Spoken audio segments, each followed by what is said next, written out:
Whoosh.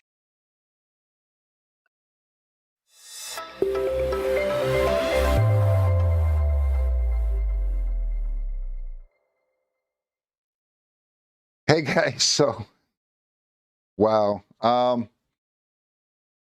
We are off to a great start. Everything happens wonderfully with live. In fact, this week we have a special surprise for you because Brittany is at home with a child who just came back COVID negative. So Brittany will be back with us tomorrow on site because, if one kid has COVID, then all the kids have to stay home and drive their parents crazy.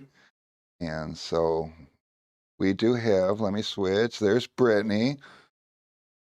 Um, we are remote to Brittany's house, and she has her dog because the dog needs attention. We Look have, at him. He's starved.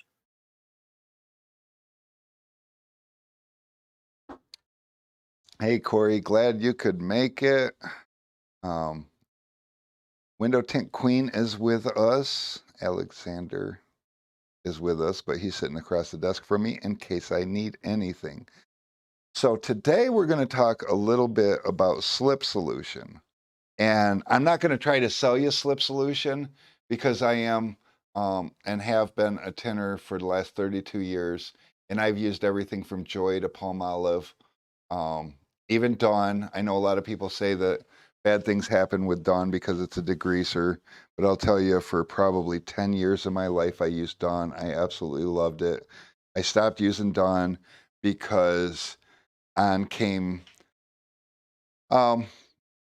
slip solutions for the industry. We had Tint Slime came onto the scene, and sometime after we had All Type. And I did at one point use baby shampoo also. Baby shampoo to me just isn't slippery enough.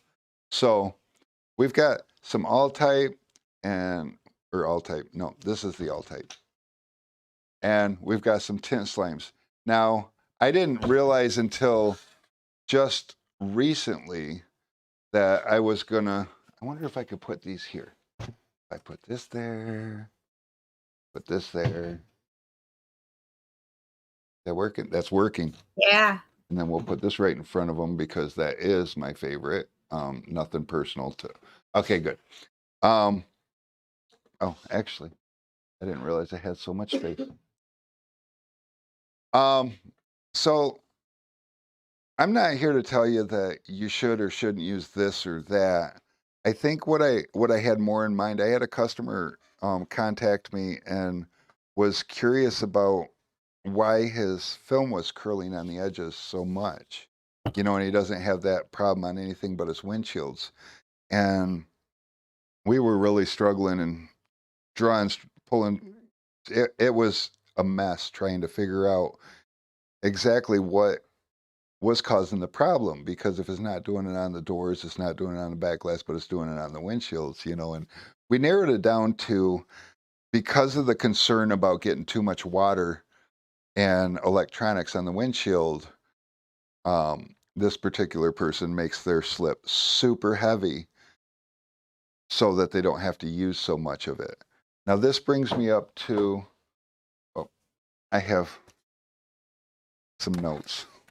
But this brings me to a couple of points, because one thing, when positioning a windshield, a lot of the reason that people use so much solution is because of the flash time. You want to keep it as wet as possible or as slippery as possible while you're positioning it. And sometimes trying to position your film around a mirror or one of the housings, or Brittany, you're out of frame.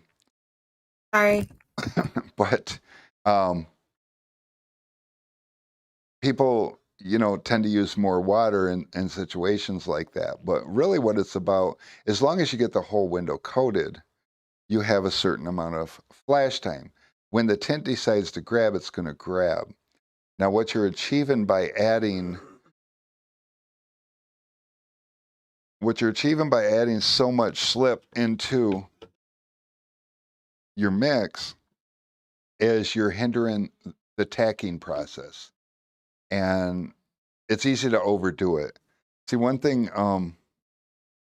one thing we need to think about is the pros and the cons. See, there's always a takeaway. When you add more of something, it takes away somewhere else. And so, like when we're bottom loading or doing windshields, we might start getting prone to adhesion failure just from putting too much soap in there because the soap doesn't dry out the same as water. Water, you can leave a ton of water in there and it's going to evaporate and completely go away, and you're going to just be left with glue. But the more soap you add in between the glass and the adhesive, the less opportunity the adhesive has to attach itself. And as you may have noticed, that even when you use a good squeegee and squeegee all the water out, when you got too much soap, it's like you can squeegee the whole window out and then still slide it around. That's a problem because that means that you still have soap in between the adhesive and the glue. So what happens when you do a windshield around the edges, it tends to try to curl. And I've been seeing a lot of posts lately with people struggling with their windshields and stuff. And I've also been seeing a lot of posts with people adding more solution so that they use less water. And we just have to remember that. That's important. And so that's kind of where we're at with that. Not sure what Brittany's doing. She's still out of frame. Hold on. Go back to split screen. Hit the other Brittany. There we go. We'll just move Here you. we go. I'm Because back. if Good. you won't move you, I'll move you. So yeah, that's pretty much where we're at with that. Oh, Corey says he had that problem last week. Oh, with a So windshield? not 100% sure. Corey, was that with the windshield? I also noticed or thought, because this particular person, and for good reasons, he's a little nervous about lightening up. Now, me personally, I like my slip tacky. My son tints over at our shop, and whenever I mix a solution, he's yelling at me. He's like, "How do you get this stuff to slide?" And I simply tell him with my fingertips. And Corey did say, yes, that was with a windshield. Now, one thing, technique wise, that a lot of people don't think about. See, we just try to slide the tint into place, and when you press against it, see, window tint has pressure sensitive adhesive. So let's think about it. When we put more pressure on it, it tends to tack up on us while we're trying to move it. Here's the problem we run into, and I see this a lot with people trying to teach window tinting. One thing that I never see them is how to move or slide film. See,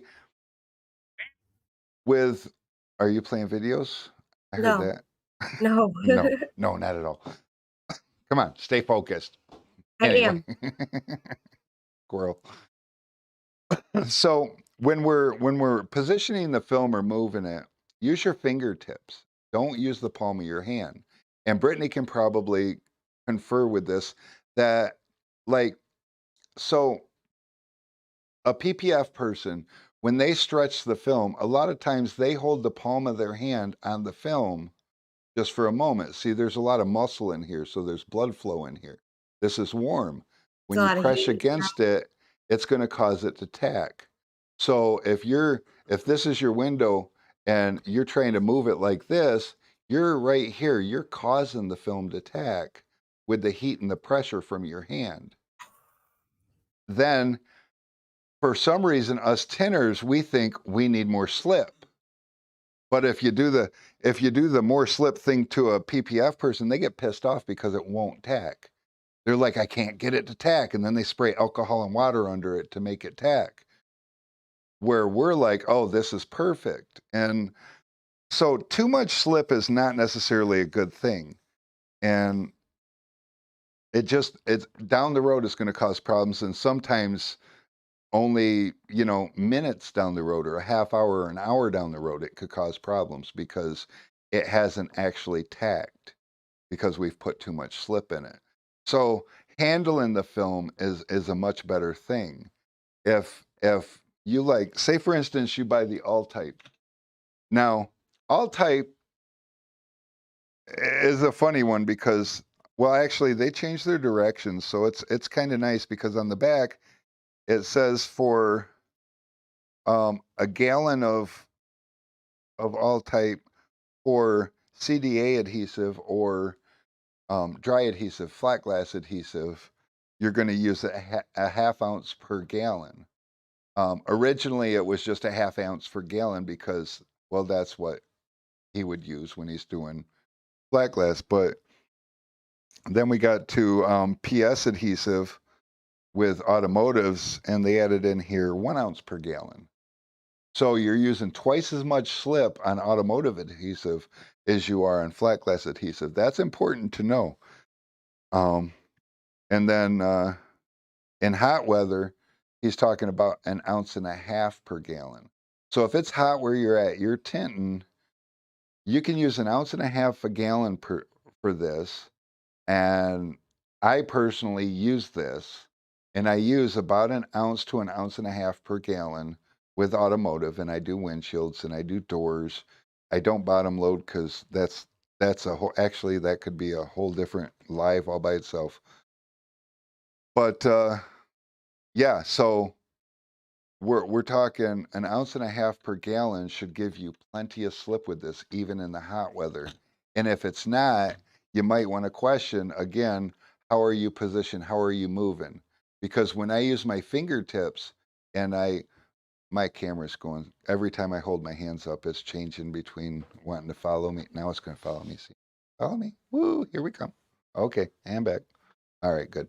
Uh, squirrel. Girl. So the nice thing, I will tell you, the nice thing about using a slip solution, whether it be this or slime or film on, or I believe Ralph Van Pelt has a tint tack. That's another good one. There's a lot of different um, slip solutions out there. Yeah. But one thing I can tell you with the slip solutions, the biggest difference between this and baby shampoo or dish soap, or, you know what, I've even used laundry soap. I'm not proud of it, but I went to a job and I'll be damned, I didn't have my keg in the car. And I'm like, I need something. And they had a spray bottle, and I'm like, and it was at a different shop. And I'm like, do you have any dish soap? No. Do you have any baby shampoo? No. Well, do you have anything? They're like, "We got a washer and dryer." I'm like, "Tell me your dish laundry soap is liquid." And they're like, "Yeah." I'm like, "I'll try it." It even works. But the biggest difference between, sorry, Brittany, but sometimes out in the field, you do what you got to do to get through the day. The difference between a manufactured slip solution for our industry and whatever you can buy in the store is additives. See, a lot of uh, a lot of soaps and whatnot that you're going to buy at the store are going to have lotions in them, and they're going to have I'm drawing a blank. They're going to have Surfactants. cer- different, yeah, big word stuff like that. But they're going to have extra stuff in it, you know, fragrances and whatnot, and beautifiers and but Yeah, moisture dyes. But as you can see, some of our products actually have dyes in them. Dyes. Um, I don't know much about the dyes in some of the products out there. Now, Fusion doesn't use any dyes in theirs. They just don't believe it's necessary. We don't, you know, they're not trying to be gimmicky. They're just trying to create a good, pure, clean um, solution, you know, for what ails us. There's nothing wrong with putting dyes in. In fact, the dyes that we use in our industry are UV dyes, which means that if they're exposed to the UV lights, they turn clear. The dye disappears. That's good. I can't say that for your shampoos and your dish soaps and stuff. I don't know what that's all about because that stuff is supposed to be made to rinse off the dishes or out of your hair. Um, but I do know that in your dish soaps and in your shampoos, you're gonna have lotions. Lotions have things like lanolin and stuff in them. Those things are supposed to keep you slippery and smooth and moisturized, and the problem is that's gonna hinder your adhesion down the road. So, I guess maybe I am trying to tell you that you do need to you do need to use, um, a manufactured slip solution. Although it's not necessary. For well over 20 years, I used shampoos and dish soaps and whatnot. And for a solid 10 years, I used Dawn, and my philosophy was if Dawn's good enough for the baby chicks, with the oil all over them, then it's good enough for what we do. And I never had any problems. I've never personally in 32 years never had adhesion failure issues with any film that I've used. I'm really picky about the film that I use, and sometimes even being picky bites me in the ass one way or another because of the company that I'm having to do business with. But I can't blame the film, and I can't blame. I'm not going to be the guy that's going to tell you what you are using is what's causing your problem, because I've used it all and I've never had problems. So I believe in that. Um, But what do you think, Brittany? Are you in this conversation? Because usually you talk Yeah, I more. mean, I don't have a ton to say. I mean, and most of what I did have to say, we talked about earlier off camera. I do find it interesting the difference in how PPF installers and auto tinners, uh, how we approach things when, something is sticking too much or whatever. Um, like you said, hand positioning has a lot to do with it. And I think in PPF, just because of how different it is, we are using our hands more in what we do. So for us to draw that conclusion, it's a little bit easier because it's more exaggerated than an auto tinner. Um, but yeah, no, that it's interesting. Well, yeah, and earlier when we were talking about this, you did bring up a good point when you mentioned how when a PPF installer is having a hard time tacking it, their initial thought is, "Oh, I put too much slip in here." When Right. a tinner, and I'm a tinner too, and trust me, I'm guilty of this. I'm not calling any of you guys out if you've ever done this. But a tinner, unfortunately, is going to go straight to what's wrong with this film, because I don't know. I've struggled with it all my life. I don't do anything wrong. I don't make mistakes. I don't overcompensate for things. And if I did overcompensate for things, it certainly wouldn't be the problem. And looking back over the years, I've caused myself great headaches and tried to pin it on where the blame didn't belong. Where I tried to pin it on being the film's fault or the tool's fault. Um, and I never looked at the fact that maybe I overdid it with something. Maybe the recommendation on the back of the bottle saying that I shouldn't go over an ounce and a half.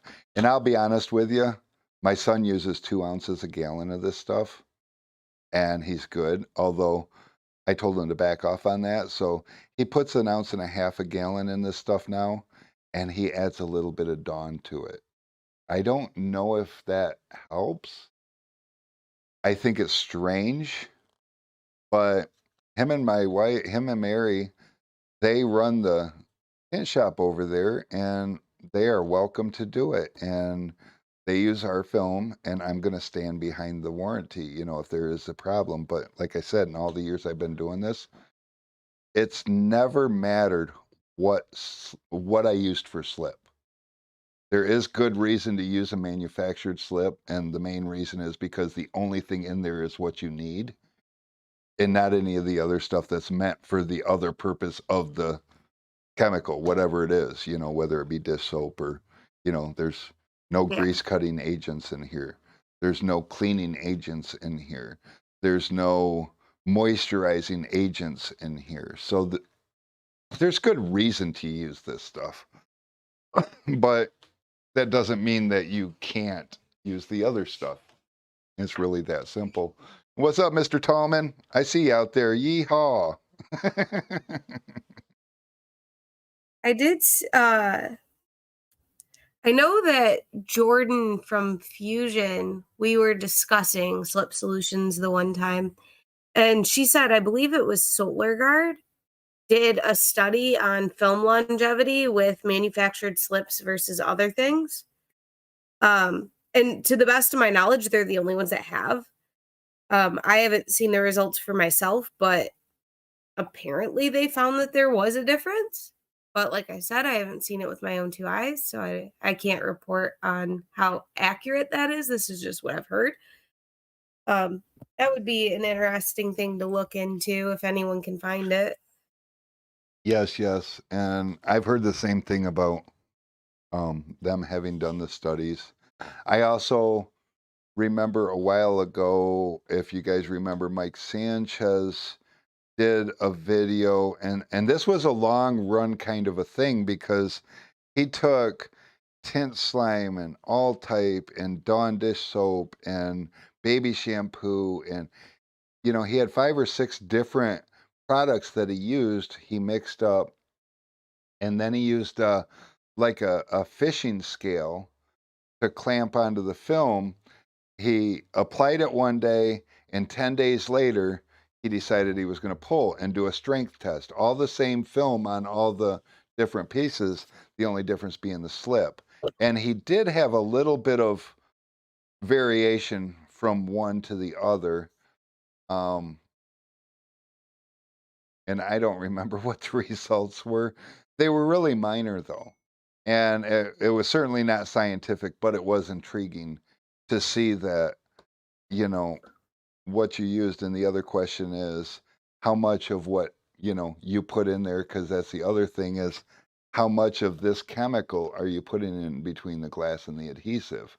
Remember, the purpose to add slip in your water is not to make the film slippery, it's to coat the glass. And you guys can try this. You can take 2 regular spray bottles, fill one with straight water, and then put a little bit of this in it. Spray the same piece of glass. You'll notice the straight water is going to beat on the glass, and it's going to have a lot of dry spots as a result. Those dry spots is where your film's going to slip or stick and not slide when you try to slide it. Then you add a little bit of slip, whatever it may be, just a little bit of soap into the same water, and spray it on the same piece of glass, and you'll notice that now it's all of a sudden going to create like a sheeting action on the glass. That is what makes the slip. That's what keeps the glue away from the glass. But if we add more and more and more slip, at some point we're going to start hindering the ability for that glue, even with pressure and squeegeeing, to tack onto the glass, because there's going to be a layer uh, of whatever it is, you know. And the customer that brought on this whole conversation, he was using Dawn. And I know there's a lot of suppliers out there that'll say you can't use Dawn, but I can promise you Dawn was not the cause of this problem. The amount of Dawn. One suggestion I had for him, because in the wintertime when we would struggle with getting, because I'm in Michigan and we get cold. And sometimes if you bring a car in and it's -6 outside and you pull a car in, we only wait long enough that the spray doesn't freeze on the window. Once the spray is not freezing on the window, we tint that window and ship it. Sometimes it's hard to get it to tack up because the window's so cold, and that sheeting action tends to be more prevalent. And so we would put alcohol in our slip. And it's a really touchy feely thing. You don't put a predominant amount, but per gallon you could put maybe 6, 8 ounces of alcohol. maybe a cup of alcohol per gallon of water. It's not enough to make it an alcohol mix, but it's just enough to help bite. And it works in the wintertime. So if you're going to use an over excessive amount of, because you can't get your head around the idea that you don't need that much and you're having problems getting your edges to stick, add a little bit of alcohol to your mix. And that's going to help clean and purify that section and give it a chance to tack up when you want it to. So that's a piece of advice I can give you. It's unfortunately not something I have a lot of experience with. Like I said, in the wintertime, maybe a little bit, but that's one of the reasons that I like my slip solution really tacky. I go light on the slip because I have a way of positioning. Placement's really big too. When you lay the film, I see so many people in the learning stages, and I'm sure I was the same way. We would just be focused on getting the film to the glass, and then we'll get it to where it needs to go. But when you lay a piece of tint, you should be able to lay it within an inch of where it needs to go. And if you only have to move the film an inch, how much slip do you really need, right? So these are all things to think about and things to practice on and just see if there's any way that, you know, maybe you can lighten up a little bit. And oh, by the way, if you're using less and less slip and achieving the same ability, then I'm doing you more of a favor than I'm doing me because I get paid to sell this stuff. And if you're using less of it, then I'm getting paid less, right? So help me make less money. There you go. I mean, I don't know. I'm So, just trying to be helpful. Bling. It's just it's just how I feel about the whole thing. And I don't know. Anybody got any questions? You guys are all so quiet out there.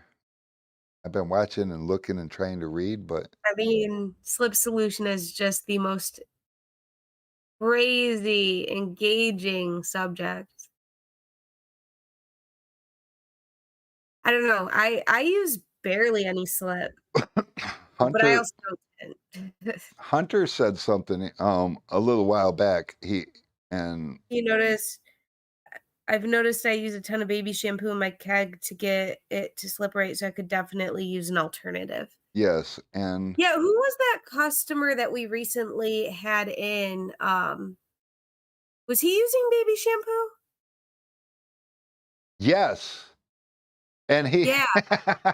Oh, oh he my has a god. message for all of you. He said, "You have to use all type." So I gave him a sample of all type because he was talking about the same thing with using baby shampoo and needing Brittany, your bird is angry. He was using baby shampoo and having the same problem. And I gave him a sample of all type and I said, "Try this." Now, the thing we're gonna mute Brittany for a minute. Oh, no, I can mute you, Brittany. It's okay. Yeah, because you won't remember to unmute yourself. Oh, it'll be fine. Whatever.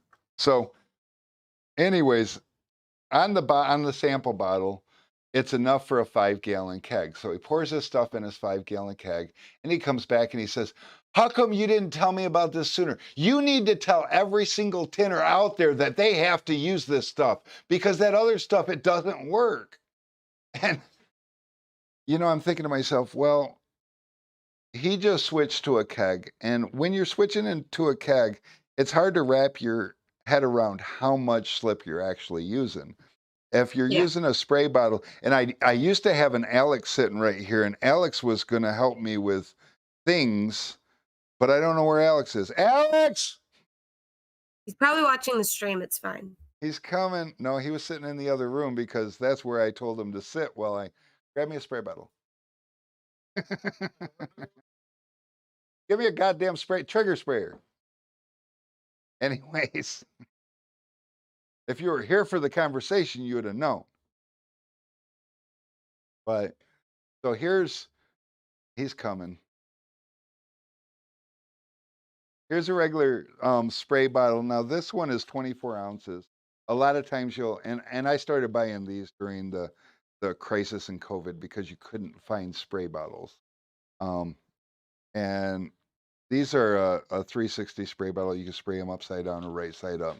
But um, a lot of people use one like this or a 32 ounce, and they put just a little bit.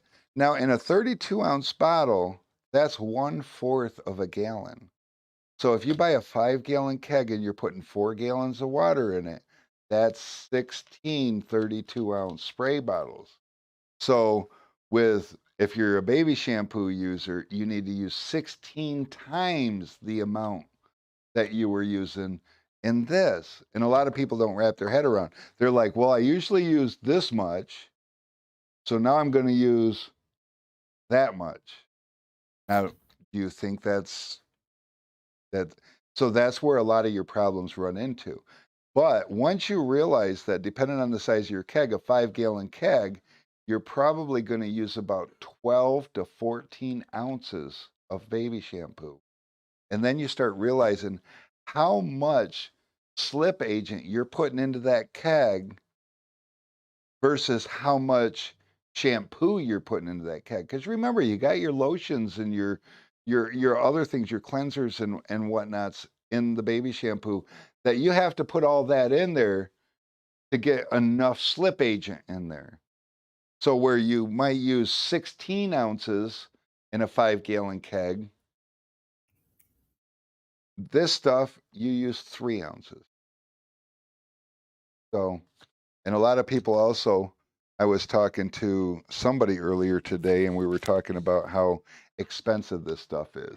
This stuff's, I don't know, north of $50 a gallon. And they're like, well, I can buy a bottle of baby shampoo for $8. You can buy a bottle at 8. Kimmel says he uses 5 to 10 ounces for his tank. And you got a 5-gallon tank, don't you, Jose? I believe he does, yeah. Yeah, so that's actually pretty impressive. Jose likes his shit sticky too. My man. Yes. Yes, I am a fan of using less product in there. Promote your adhesion. It's much better. And Jose lives down in Texas, if I ain't mistaken. So he ain't playing around with cold climate. That's a man that you could probably learn so and he does lives too. So yeah, he would Oh, did his life start? he started doing lives. He got a new GoPro and he's been going live on yeah, so I need to follow him. but honestly, the less amount that you can do, the better because oh, and cost wise, we were talking about costs. You can buy I think a 16-ounce bottle of baby shampoo for $8. Um, Let me just pull up my calculator here real fast and see what 128 divided by 16 equals. So that's 8 bottles of baby shampoo at $8 a piece is $64 for a gallon of baby shampoo. So I know it seems like a lot of money to buy, and these guys Yeah. then will start going to the dollar store because you can buy the off-brand stuff a lot cheaper. And if you get the right one, there are some legitimate ones, and then there's some, what the hell did I buy? This shit ain't working stuff. And so that becomes its own trial and error. But on average, a manufactured slip solution is no more expensive than the alternative. Same thing with Dawn, same thing with Palmolive, same thing with Joy. It's all relative to the size of bottle you buy, so Yeah, and I looked it up. The gallons of all type are $59 and I think 38 cents it was. So okay, so about the same price as baby shampoo. So bada boom, bada bing. Doesn't mean use all type because I mean by all means, but I know that in all type you're going to use less all type than you do in baby shampoo. So if it's about the same price, actually it sounds like it's a little bit less than baby shampoo unless you're going to the dollar store. Right. Oh, Jose did one on Sunday. What did you do? Oh, a live. I'm racking my brain trying to think, what was we talking about that he did on Sunday? He did a live Sunday. I saw that too. Um, yeah, Jose, I got to see him out at the Dinner battles? Tinner Battles. Yeah, I'm I'm I'm struggling because my mind keeps reminding me that I've been pronouncing his name wrong for a lot of years. It's it's Chamal, but I don't know. I always assumed it Mm. was Kimmel, with a hard C, even though it's Chimal. Kimmel. And he's still 90 degrees there. Today we had a high of 70. Yesterday we hit 80 though. I mean, but it's Michigan this time of year. One day it'll be 70, the next day it'll be 80. We'll even bump up to 90 once or twice more before the year's out. And we've had lows or highs in the 50s already. We went through a whole week of highs in the 50s and it was freaking cold. It's like I thought it was gonna snow. It didn't snow, but it really seemed like it should. I actually turned furnaces on already this year. So, yeah, we're getting to that time of the year, so slip solution is not going to be such a big thing again moving forward. So that's really, oh, Jose's just chilling. Now I'm questioning whether his name's Jose because I didn't ask him that part. And Oh, you just left your camera zoom in. I did. Okay. Stupid hand gestures.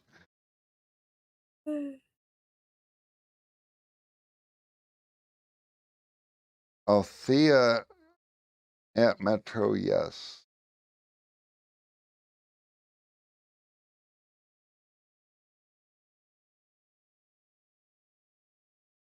Oh, oh, at Metro. Okay. I get it. You could have said there was a I mean, I will if I don't see a comment, you do. You're allowed to tell me. You're here. You're part of this, even though you don't, have your own screen and camera, because you're not special like me and Brittany. Your background music. Speaking of background Maybe full music, Brittany, your background music is at the perfect level right now. So when we get done with this, you let them know. Thank you, because they had me really Oh, nervous. good. Yes, me too. Tell the story, Brittany. Tell them how the last 5 minutes leading up to the live was just so intense. I'm hiding in my room because 'cause I've got, like, lots of kids. Like grown ass Lots of kids. kids. And, yeah, a husband that's a kid. So yeah, no, they were being loud and, like, not even trying to, like, they were being quieter than normal, and even hiding in my room, we could still hear them very, very well. So, yeah, I had to yell at them. They did super good through the stream. I was really concerned. I'm like, and I had to keep a straight face when I'm like, but Adam, we're trying to be professional, and I wanted him to believe me, but yeah, he wanted it to sound like there was a party. And so, He's just a loud person, he speaks really loud. yes, a little bit loud. He's Well, not a person you wanna be around when you have a headache because he is, like, loud and louder. yes. Um, eh, Are you, like, reading YouTube comments? I'm trying. Oh, okay, I was gonna say because like, I'm not in the back end this time, and it's super weird for me. I can't tell what you're doing. I'm reading all the comments, but no. And in their defense, though, they just got home. The kids just got home from school. He came in with the kids, so they had just got home from school. He just got out of work, and You know how when you walk in the door, you wanna puke your day all over your significant other? Well, that's all he wanted to My gosh, do. all hell breaks It loose. was but yeah, it was exciting, it was intense, and of course, everyone wanted to talk to mommy, but mommy had, like, 5 minutes to get ready for this, and she's like, "Go shoot, I will love you later," and and the man child was the only one that didn't wanna listen. He was the biggest one I was Very worried hard about. for him, He very hard for him. well, I was only concerned about him because he was wanting to use very adult words and not live stream appropriate, but He's gonna get Zuck to hit us with the band hammer. oh god, we don't need that. You know, I've got people for that. We've got, like, Goldman. I hear Oh, he's not banned anymore, is he here? no, he's probably not here. He's probably actually working. So, you know, and that's a topic that's gonna come up. Keep an eye out for us. We're gonna we're not 100% sure how we're gonna air it because some of the content's gonna be a little bit touch and go. Because 'cause we're gonna bring up some discussion about, things that happen that put a halt to your business or stop you or, you know, Make you pause. yeah, even potentially life-changing, you know, and we have a lot of that going on in the industry, and sometimes people don't necessarily know or maybe don't think about it moving forward, and they're like all of a sudden unprepared when something like that happens, and so we've talked to a lot of people and we're trying to gather up as much content for you guys as possible. It's probably not going to be a live stream. Um it just because I got The subject matter is gonna be sensitive in a lot of yes. cases, so best not to do it live.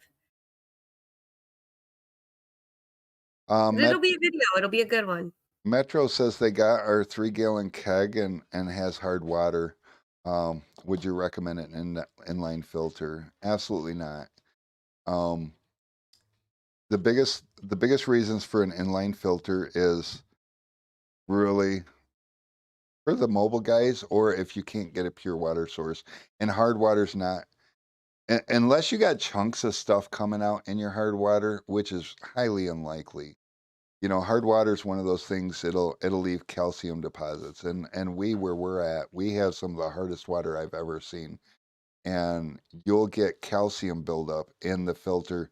But if you've got one of our, and I don't have a sprayer handle here, um, but if you got one of our sprayers with either the plastic or the brass, both of them in the tip of the sprayer unscrews, and there's a 200 mesh filter right up inside of there.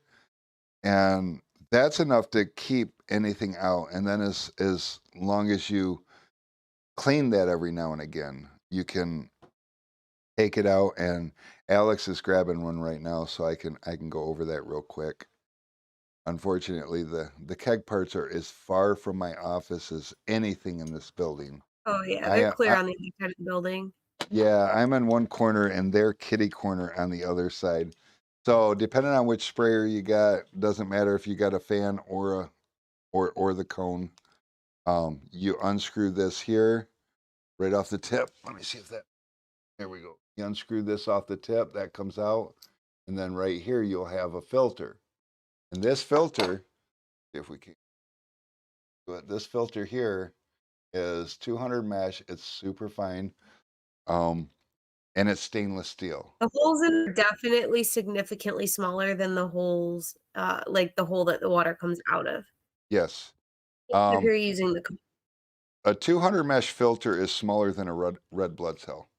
So to give you an idea of what it blocks out, it'll block out everything you need to block out of your int job. Things aren't going to get through. When things do start getting through is when you neglect this and you allow it to overbuild, because the amount of pressure you're putting into this thing is enough to force things through if there's nowhere else for them to go. So just keep in mind, we're going to pull this off one more time. Oops, there we go. And just keep in mind that this little filter here Goes down in this little hole right here. If I can figure out which way. There we go. That little hole right there. So that's pushing up against this, and eventually water will start forcing its way up in that. It'll just find a way. So if you start spraying things, and again, wait a minute, I did that wrong again. No, yes, you absolutely want to buy an inline filter because I sell those. Oh, never mind. The bird corrected me. You Only said no. only buy it if you need it. So to where I was going, the inline filter is primarily for the people that are like mobile, running around and grabbing their water source from anywhere. You don't know exactly what you're putting in there, and you very well could put nasties in your tank and it could build up. The other person that is good, we just had him in here today, and I'm sure there's many just like him out there. Dom, I'm talking about you. And Brittany just broke her computer feed. Don't know what happened to her. Oh my God, I mentioned Dom and it broke. So, let me just double check, see if I still got her in here. Oh, she's back. She's closing everything. Okay, got it. Um, so he is one that is a great candidate, and yes, he does have an inline filter, and he comes by every now and again to replace things that he's broke, and he also changes his wrap on his keg like seems like monthly. So we changed his wrap. He had the radioactive wrap, and then he's like, "I want to try a different wrap." So we peeled it off and got him the beer keg wrap. Now he's gonna go in party mode. But I noticed in his inline filter, it is all caked with all kinds of nasty stuff. He's a mobile guy. He will fill up his keg no matter where he's at. He doesn't care, and he's filter capable because um, oh, I don't have an inline filter handy, but there goes Alex. Um, but the inline filter's got a nice clear bowl on it, and it'll allow you to see with just a glance whether you need to clean stuff or not. So it'll not everybody because Dom looked at it and says, "Ooh, that's nasty." So this bowl right here, it'll get all nice and nasty in there, and you'll see, and then you just unscrew it, real easy. Pull this out, rinse the bowl out, rinse this out, clean it real good, and then you can snap it all back together and screw this on. It's got a little seal here, and I did use the Viton seal, which is chemical resistant, just in case you want to spray things that you shouldn't through your keg, because I want it to last for you. Um, but so that's one nice thing about it. Is it necessary? Absolutely not. Unless you're somebody who is absolutely going to neglect it and allow crap to build up. But I'm not trying to sell everybody one. I'm not one of those guys that just wants to sell product. We have enough of those in our industry. It kind of disgusts me. But on a professional level, I can't call them out, so I won't. But just know if somebody's trying to tell you that you need this in your life, they're trying to sell you products, and that's wrong. There's enough predators. I'm only going to try to sell you what you. Don't get me wrong. I've got almost 1,300. Actually, we might be up to 13. Brittany's going to have to come back to work tomorrow and count how many we have because we have a lot of them, and I'm not trying to sell them all. To be honest with you, my tint pouch is relatively light, and I use a handled squeegee. I use either a tri-edge or an easy. I use a shank. I have a chiseler in there just in case, but most of the time I use my thumbnail. I know a lot of guys do the whole thing. It's football season, so I'm going to start doing that too, because I watch football and I probably shouldn't, because I don't know, but yeah, and I think Metro Gonzalez is laughing. Where is he? Okay, thank you. Or he's crying. Never understood that emoji.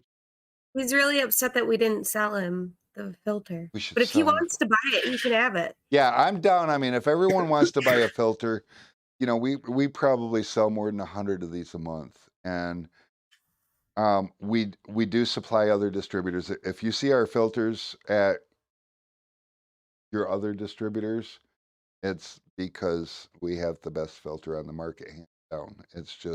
It's made for us, and I'm not going to say I designed it. There's a company that makes a filter similar to this. And I reached out to the company and told them what we wanted. See, this is a 40 micron filter and it's awesome. And we have it threaded rather than, you'll see some out there with the barbs on them and it's real stubby.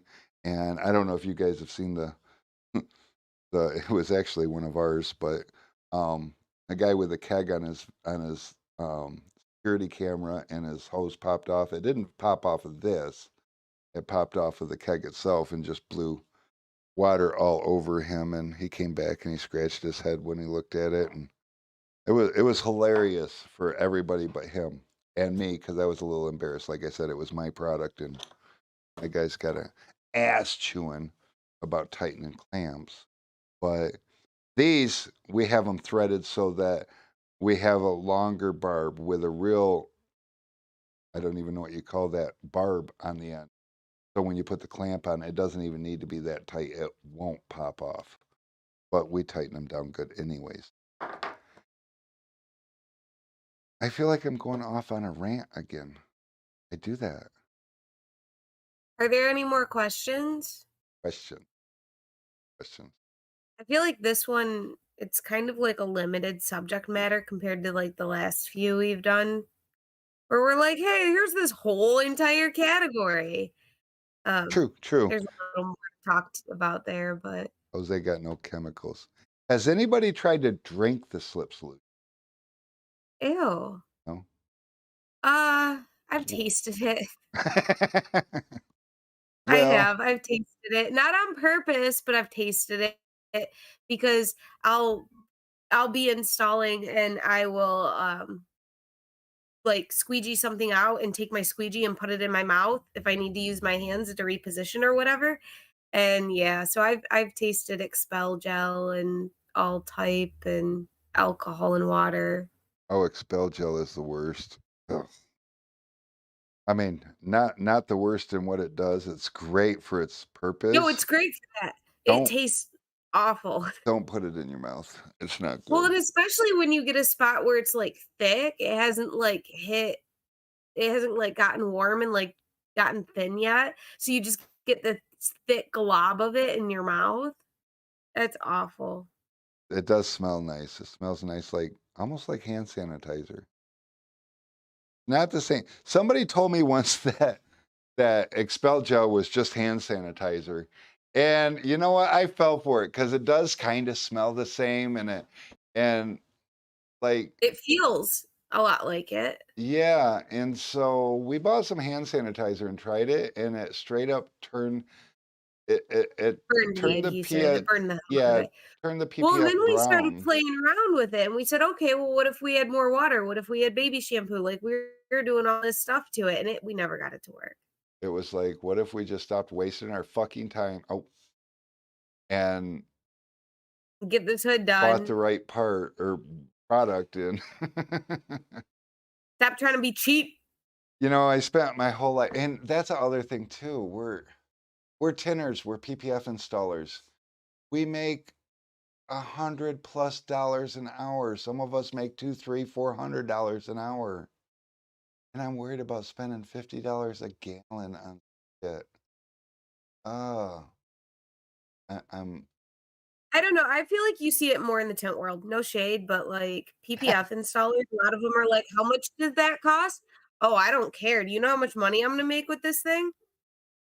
yeah, but I mean, again, my whole life I felt the same. I always until I met Brittany's mother, I was that guy that could find it cheap.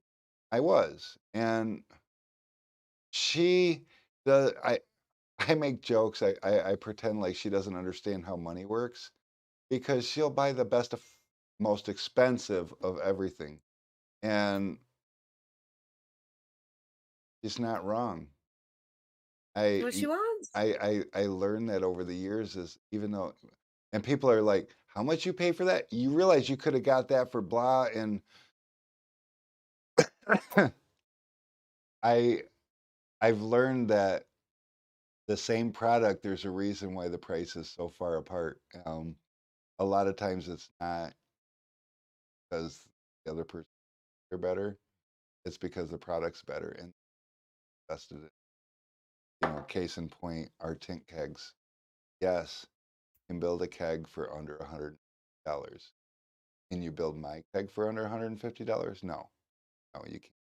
I can't build it for under $100, and I sell 1,000 of them here. So um, there's a lot of things out there that will do the same job, but how nicely will they job? How well What is will it? their longevity be? Yeah, what's the longevity? What's the comfort level, frustration level, and what's the warranty that comes with it? Because warranties worth something too. Because especially and tin kegs not so much. They got moving parts and they are gonna wear out. And 10 years down the road, if you reach out to us and you tell me that, you know, oh, my sprayer started having a problem, I'm gonna give you a new sprayer. I don't I don't do that prorated crap where, in 10 years I'm like, well, you've had it 10 years, so minus the deduction. Okay, I'll send you a new one. Just give me $20 in shipping. I'm just gonna send you a new one. And that's gotta be worth something because there is an expense down the road. So that has to be built into it too. All these things, but not just about my products, but about any product I've learned. And it was Brittany's mother that really I struggle to say taught me that because I wasn't a willing Mm. student. I was like forced into paying extra money for stuff that I thought I could was cheaper. And I just learned through experience that the more expensive stuff is better. It just is. Does the L-type work well with all the geofilms? I've noticed my soap mix acts different with each grade of film. So that's going to be the other thing. I'm not super familiar with the geofilms to all extents. I am pretty sure I know about all the geofilms, and they are um, they are different adhesives from one level to the other, and so you're gonna probably want to treat them different. There is a happy medium, I'm happy to say, but yeah, the films themselves, from one line to the next, are going to be a little different, and it's just a matter of finding a happy medium, or if you're selling equal of both or close to equal of both, um, then you're going to want to maybe. Buy 2 kegs.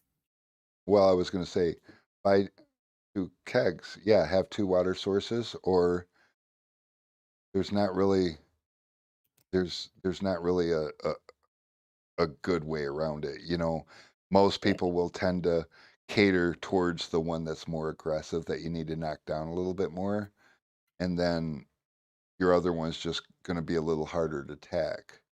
Just my main purpose for this whole live today was to tell you just don't go overboard with the amount of slip because you're Yep. gonna have problems you don't realize that you're creating. I guess is the point. And Jose said, "You get what you pay for 1,000% all day long, baby." Yep.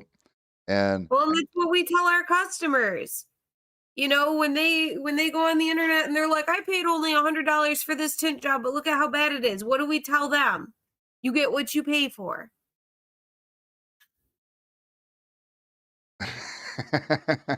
you it's know? hard truth. It really is. I mean, and how much do we preach to people?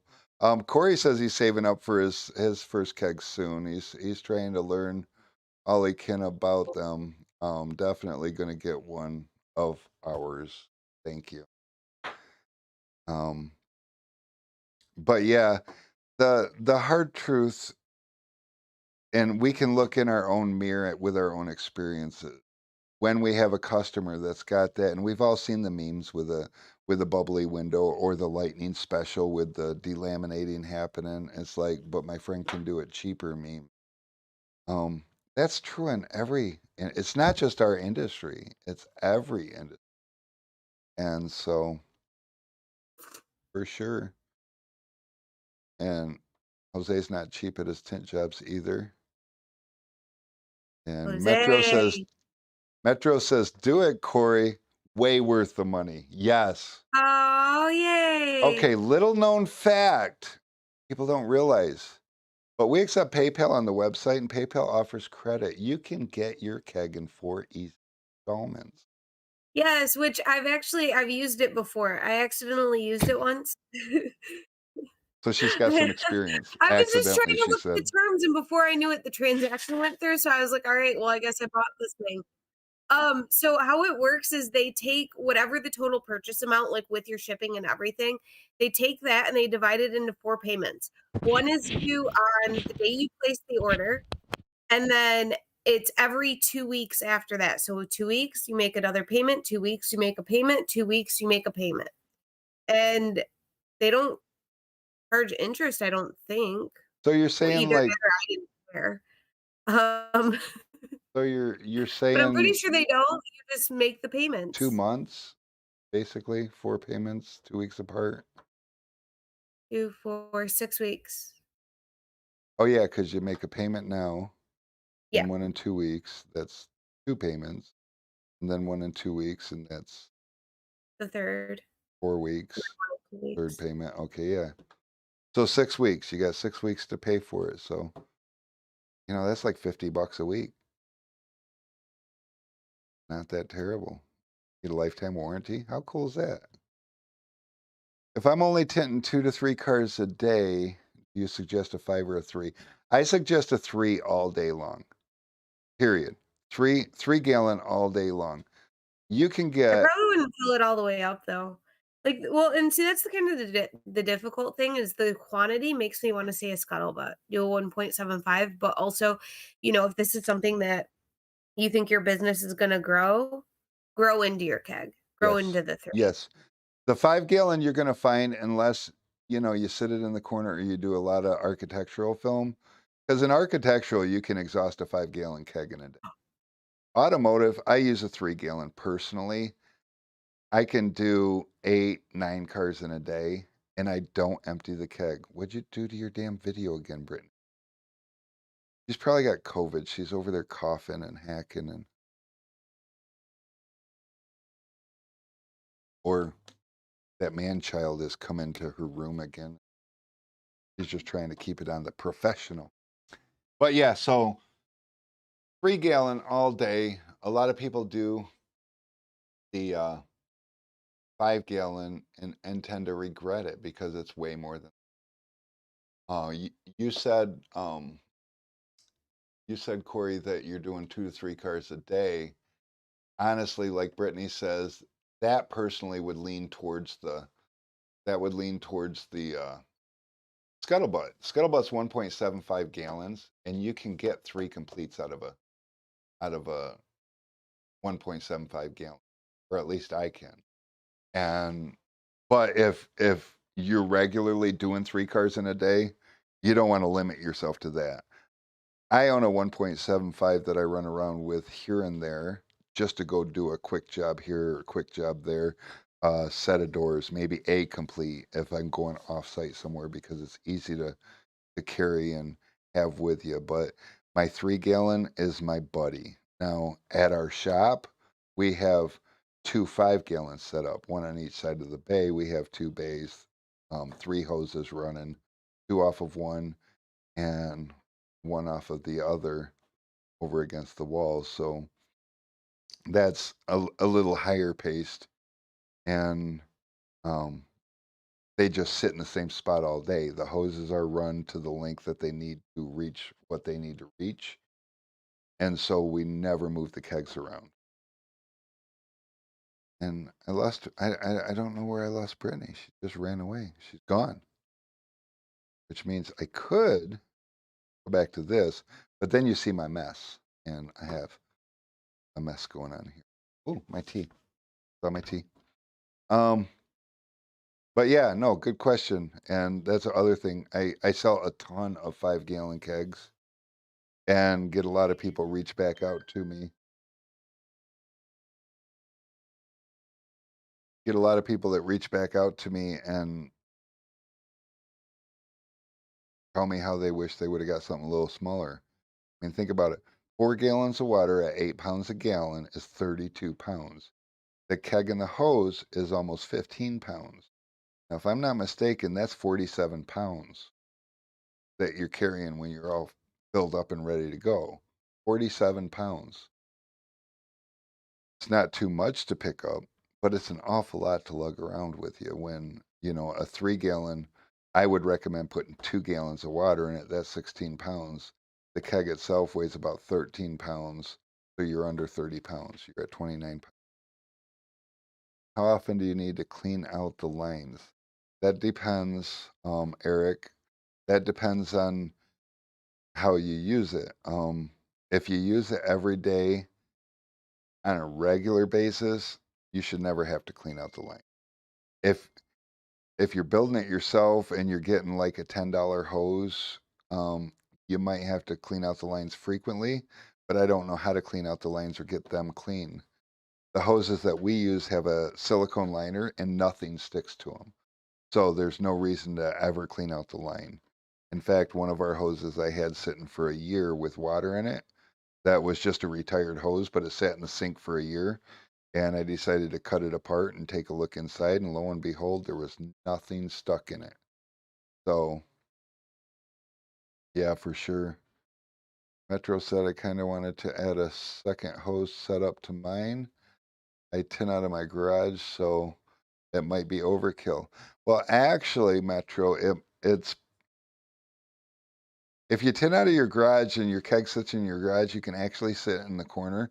I don't know if you guys watch Matt over at Tent Studio, but he's got a setup with, and it's funny, he decided he wanted to upgrade to a 5 gallon, and then he went back down to the 3 gallon because even just carrying it over to the water source, filling it up and bringing it back, he's like, it's just too much. It's not necessary. So then we made him another 3 gallon. So he's got a dual hose set up on his 3 gallon, and it sits right in front of the car where the car parks to tent. And then he's got a hose running out each side. So each side of the car's got its own hose. Never has to move the tank, doesn't muss or fuss with anything. And he loves it. He wouldn't turn back. He used to run a single hose, but the problem is, especially if you're using a heat gun, then it's real easy dragging a hose from one side of the car to the other. You're already dragging a heat gun from one side of the car to the other. And next thing you know, you're getting your hose and your heat gun, the hose and the cord tangled up, and that's frustrating. And if you're not careful, you'll burn a hole in your hose, or you'll burn a hole in your extension cord for your heat gun, not realizing it because you drug the hose past, get back around the car. So having a dual hose setup is not overkill. It's actually a good organizational skill, if you will. And we do sell the conversion kit. You get a new post because the posts are different on each side of the keg, even though they look at that, it zoomed in. Thank you. Um, the posts are different on each side of the keg, even though they look identical. So we'll take the one, and you just chuck that, and you put the new one in. It's also got a real short, it's got a real short tube in the one side. You pull that out and you put the longer tube in. So that comes with the kit for like 25 bucks. And then you just build whatever hose size that you need. And with a dual hose setup, I would probably recommend doing 25 foot because that'll reach around as far to the back of the car and back as you possibly need on both sides. And If you're gonna put it, like, over in the corner on the corner of the car, I might do a 30-foot and a 25-foot just so that your hoses reach where you need them to reach without having too much hose. But it's absolutely not overkill going even if you're just hitting out of your garage. It just isn't. It's great.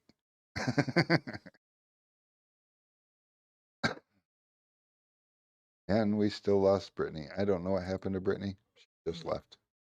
She's just gone. She didn't say goodbye or nothing. I don't know. Let me see. Did she leave the whole thing? Let me look. Oh, yeah. She left the whole damn thing. She is no longer linked in. You know what? She's using her husband's laptop. Her husband just got home from work. My guess is I'd be willing to bet he brought her a nearly dead laptop and that sucker just died. And now she's all her. He's hearing about it right now. So, um, looking forward to your order, Metro. You too, Corey, and anybody else that's still with me. Now to my favorite part of the stream. Everybody here, let's do this because all type is my absolute favorite. I'm going to give a bottle just like this all type to everybody who before midnight tonight, tonight being September 28th. So midnight tonight, Eastern time, send me your shipping information. I'm going to send you a free 16-ounce bottle of all type just to give it a shot. So you've got nothing to lose. Like I said, I'm not here trying to tell you anything. I'm here trying to educate you. I'm here trying to help you see the differences. And not everybody that tries it's going to like it. I can tell you that because we're tinners and we don't all like the same things. You know, some of us are alpha guys and others are um, red dot guys. And I get it. I'm a red dot guy. Um, so yeah, I'm not gonna. Heck, do I? Do I? Is it? Is it red dot? But no, seriously, everybody who's watching by midnight tonight on our Facebook page, send us your shipping information. I need your email, your phone number, and your shipping address. That's all I need. Free, brand new bottle of Fusion All Type, and you can see if.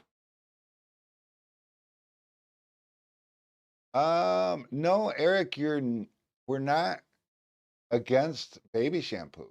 We're just not.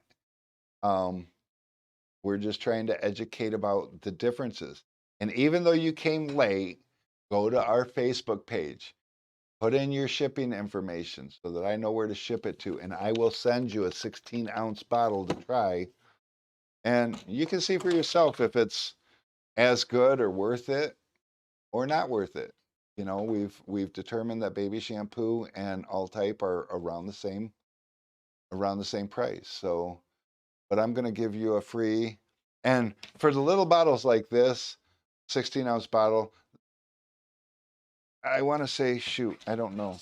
Alex, do you know how much they are? They're more expensive buying the smaller bottles. So I do recommend buying it by the gallon if you do buy it. But I think it's like $25 or something for, oh, there it is. Let's have a look. Um, we'll all look together. How's that? All right, so we're going to go here and we're just going to take a look real quick. Go to the search. Oh, ooh, ooh, ooh, get back there. Here it is. I'll type.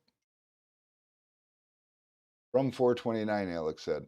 429 will get you a little sample bottle. That's a 3-ounce bottle. Um, oh, okay. I was thinking, you know what? I was probably thinking the small bottles of the. I have 21 in stock, so if 22 people tell me that they want this for free, I'm going to Um, I have to back order one of them. Call Jordan and Nick over at Fusion. Tell them to send me more of that. But yeah, 14.90 for a 16 ounce. So it is more expensive buying it this way versus the baby shampoo. But again, buying it by the gallon, um, 59.38, and for a gallon of baby shampoo, you're at about $64. So I do have plenty of gallons in stock, and I thought about giving gallons out tonight, and multiple people told me that was a little much. So I didn't discuss with those multiple people whether 16 ounces are a little much because I've got samples. I've got 45 of those in stock. So it would have made a lot more sense for me to give you guys samples for free, and they're samples, so they should be free, right? But nope, nope, nope. I'm going to give you a usable damn bottle because that's who I am. You guys are awesome. So send me your information. I will send it out to you. I promise there's no catch. And to be honest with you, I've been doing this giving away free stuff every week because um, I noticed a trend. I'm just a little guy coming up. I think I'm finally at the the grown-ups table with suppliers and distributors. I'm an Avery Dennison distributor. Have my own film line. It's Helios window film. Fantastic film. I handpicked it myself. Um, and I have all these tools. And I noticed a trend that every time I do something new, all these other people start doing what I just did. So to help you guys out, I'm going to start giving away free stuff every week because they will too. I just know it. Follow me, give you all free stuff. I think it's going to be great. Before you know it, we'll be able to fill our toolboxes with. That's awesome. Um, we love having you, Corey. And Eric said that he'll try anything I recommend. I am the best in the game, and that's just his opinion. Well, thanks. I'm flattered. Um, but you know what? I don't think I'm the best in the game. I'm just better than everybody I've met so far. No, I'm kidding. You know, you guys have been fantastic. I'm gonna get off of here before. Oh, if I'm using a 3 second pour of baby shampoo, what's the ratio of slip? So, Eric, I know, and how do I say this nicely? Baby shampoo won't tell you how much to use, but I'll type right on the back of this. What are you using? Depending on what you're using, it'll tell you if you're using PS adhesive, you're going to use 1 ounce per gallon or a quarter ounce for a quart. So I don't know. I don't know what a 3 second pour is and the consistency of this. And the good news about this too, save this bottle because if you decide you want to buy gallons and use this bottle, you can refill this bottle. You'll get 8 of these out of a gallon. And if you notice, it's got 2 lids on it. Did anybody notice that? So the folks over at Fusion, they're window tinners too. And they think like we think because Eric right now, I can promise you he's over there. Well, I don't have a freaking measuring cup. This is, where is it? Okay, 1 ounce to this line, a half ounce to this line. They thought that out for you. So when you open this up, and I can't do it right now because that's the other thing. They spare no expense on bottling. So these bottles are all sealed. You have to break the seal first, but you'll take this off and you'll squeeze this and this will fill up and then you just pour that into your, how cool is that, right? Just squeeze it. So that's 1 ounce, 2 ounce, 3 ounce. So if you got a 3 gallon keg, you put 2 gallons of water in it, you put 2 ounces of this in it, or you can put 3 ounces into their maximum recommended, which is 1.5 ounces per gallon. But it tells you how much to use right on the bottle, and it's good stuff. And again, there's no extra additives. Like I said, I'm not trying to sell it to you. That's why I'm giving everybody a free one. So I feel like Oprah. You get a bottle of all type. You get a bottle of all type. You get a bottle of all type. Everybody gets a bottle of all type. It is fantastic.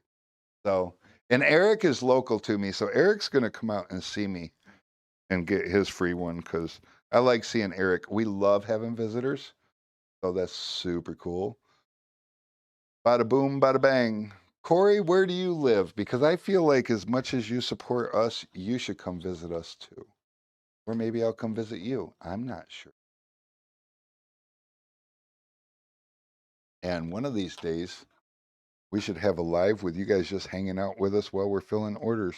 What do you think about that? Does that sound like fun? Tennessee, that's fantastic. It's also a couple of states away. But it's not terribly far. Um, ugh. Jose, I'm going to visit you again at the Tinner Battles in March. How's that? Because I'm going to be there and I know you're going to be there too. So let's do that because you're a long ways away. We have to make a weekend out of it. And yes,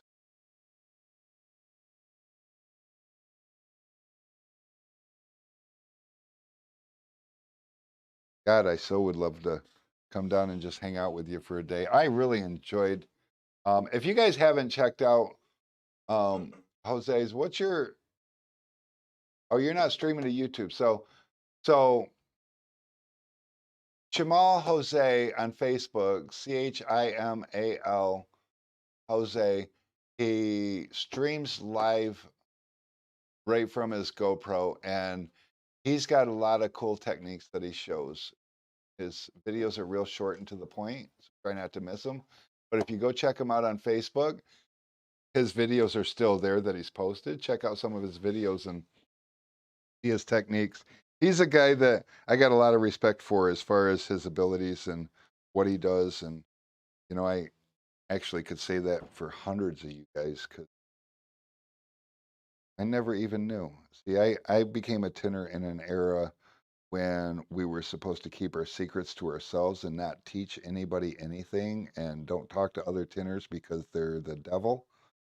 And that's just not really true, isn't it? Oh, his videos are over in Tint Pro on YouTube. Cool.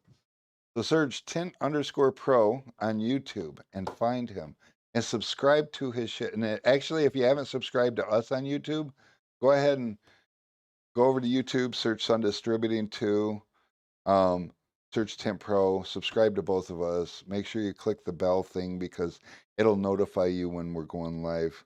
And between Facebook and them, I think.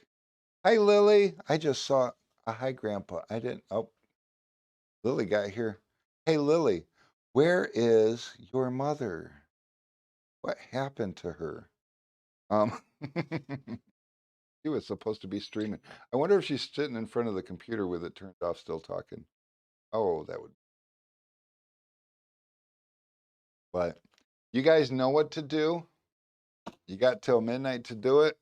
I'm sending out some free stuff because I want every other supplier out there to like I'm doing. Um, I called them out a couple of years ago when we had problems with a different inline filter that we were using, and I discovered that there was a serious problem. And I reached out to every one of my customers that had one and got them a new one that wasn't going to be a problem. And that's where this thing was born from. It used to be white, but I got so many people during that time telling me how they were having problems and they didn't bother to tell me because they didn't feel like going hassle with the runaround. And having been a tinner for 32 years, I know exactly what it means. That means that you've had problems in the past. You've tried to call your supplier and share your problem, and they didn't want to. And we are not that person. And I challenged every one of them, every supplier out there that saw this, to take care of your freaking customers. One thing I learned over the years is be willing to lose money for your customers, period. And a lot of suppliers took the challenge. A lot of the suppliers actually stepped up to the plate and became willing to lose money for their customers, and it's not a regular thing. Typically, you make money off your customers. It's normal, but be willing to lose money. When your customer has a problem, you should feel like you have a problem. Not, "Oh, I'm glad he accepted what I had to tell him because I don't know what I could have done." I mean, case in point, the other day, I had a customer call in, somehow or another, somebody forgot to put 2 Fusion turbos and a stroke doctor in his order. He ordered a whole bunch of tools, and those were missing. And he was like, "I don't know if they're coming in another package," and I looked at the order and I'm like, "No, they weren't. It's checked off as shipped. Somebody missed it." He's in California, and I spent $57 to next day air him his missing parts because he already waited for his order. $57, and I can promise you, I did not make $57 on his order, but I was willing to lose money for him. And you know what he told me? "You got all my business." Now, do you think I'm going to have to spend 57 extra dollars on him every time moving forward? No. If I did my part, I was willing to lose money. But that was the challenge I threw out like 2 years ago. And a lot of suppliers have stepped up to that challenge. So now I'm challenging the suppliers to go out there, bring awareness, take some education to the new tinners. We've got a lot of new tinners, up and coming tinners that haven't been in this business for a long time. Share your experience with them and give them free stuff because they like tinner. Tell me, you like free stuff, right? Love free. So I have the OmniQ film on it, but honestly, I'm tired already of the tint. So going to replace with ceramic. I've never tried the OmniQ, so I don't know anything about that stuff.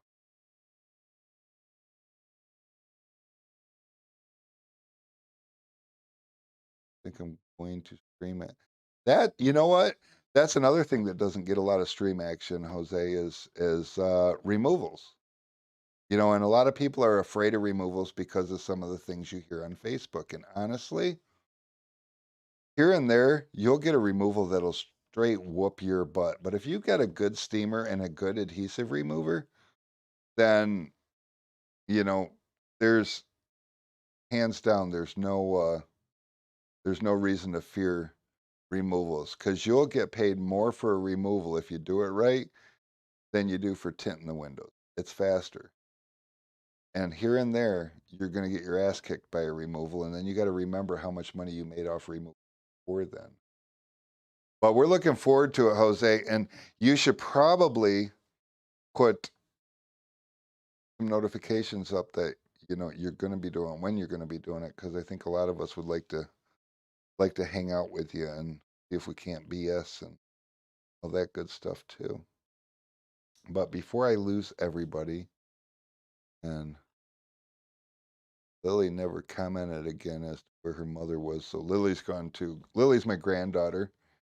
She is the reason Brittany is not at work today because she was exposed to somebody who tested positive. But I'm happy to announce that Lily's test came back negative today. So, but yeah, that sort of thing keeps happening, and it's hopefully going to go away at some point. So I am excited. Like I said, you guys kind of know what to do, so I'm going to let you do it. I would sit here and ramble and babble all night. Maybe that's what I should do. I should just do a babble session one day, stream, just kick it on and hang out and wait for people to come in and just BS because I love it so much. So, in my daughter's cars for the first time, kept wanting me to do more. Almost a year into business now. That is super cool, Metro. Um, I dig the hell out of it. Oh, look at that. UPS is here to pick up. So UPS comes in about 5:30 every day to pick up, and that's another thing that I do a little bit different. I tell UPS, I give them a couple $1,000s a week for shipping. So I tell them when they need to get here, and their drivers, you know, well, my driver is awesome. Substitute drivers, not so much. They don't understand it because they try to get done by like 4:30 and come by and pick up, and I'm like, no, no, 5:30. Don't you have a lunch break or something? That's how we roll with that because you guys, I cater to a lot of people in Texas, which is a couple hour difference. California, 4 hour or 3 hour difference. Um, guys, it's not as late where you're at, and so it's 5:30 here. UPS is picking up a half an hour before now. 5 o'clock Eastern time is when my cutoff is. So I try to give you as much time, and I do same day shipping. I don't care if at 5 o'clock you order a tint keg, and I custom build every one of them to order. If you order at 5:30, it will go out, or at 5 o'clock. I'm sorry, correction. If you order at 5 o'clock, it will go out that day. The only exception is if you order with a custom wrap, and we have to design and take an extra. Martin, what's up, man? Heck yeah, free, free. All right. So you guys know the rules. You got till midnight tonight. And I'm going to get off here because otherwise I'm just going to. And Corey, I think we'll do that one day when we get Brittany back here and I can just breathe, kick it on and hang out and answer questions and all the fun stuff. But until next time, if I don't see you sooner, I'll see you next Tuesday for Tool Talk Tuesdays. Y'all be good now, all right?